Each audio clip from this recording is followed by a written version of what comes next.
চলো আজ এই মাটির নিচে খোলা চুবড়ি আলু দিয়ে একটা রেসিপি বানিয়ে দেখাই। তো সেই জন্য সকাল সকাল বাজার থেকে একটা বড় মাছ কিনে নিয়ে এসেছি।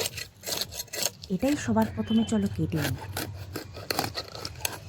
এই পিস পিস করে কেটে নিচ্ছি। তো সবার প্রথমে মাছগুলো পুরো ভালো করে ধুয়ে নেব। চলো তারপরে লবণ আর হলুদ মাখিয়ে নিচ্ছি। উনুনটাও ধরিয়ে দিয়েছি। এবার সবার প্রথমে মাছগুলো তেলের ওপরে ছেড়ে দেব। তারপরে এইদিকে সিলে চলো মশলাটা করে নেওয়া যাক। কাঁচা লঙ্কা, আদা আর রসুন একসঙ্গে বেটে নেব।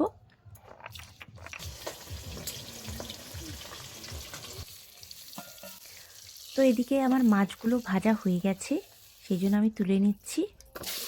ওই একই তেলে আমি আলুগুলো এই বড় বড় করে কেটে নিয়েছিলাম, সেটাই ভেজে নেব আর লবণ হলুদ দিয়ে। তো দেখো ভাজা হয়ে গেছে।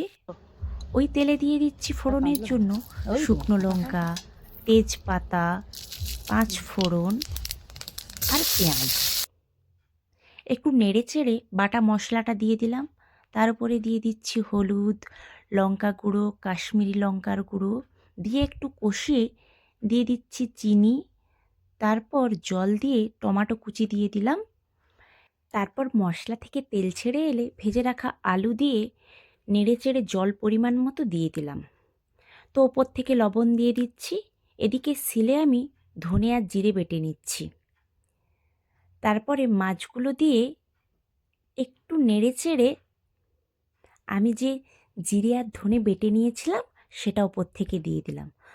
ততক্ষণে চলো বাগান থেকে ধনেপাতা তুলে নেওয়া যাক। এবার ওপর থেকে ধনেপাতা দিয়ে দিলাম। দেখো রেডি হয়ে গেছে আমার চুবড়ি আলু মাছ দিয়ে এই সুন্দর রেসিপিটি।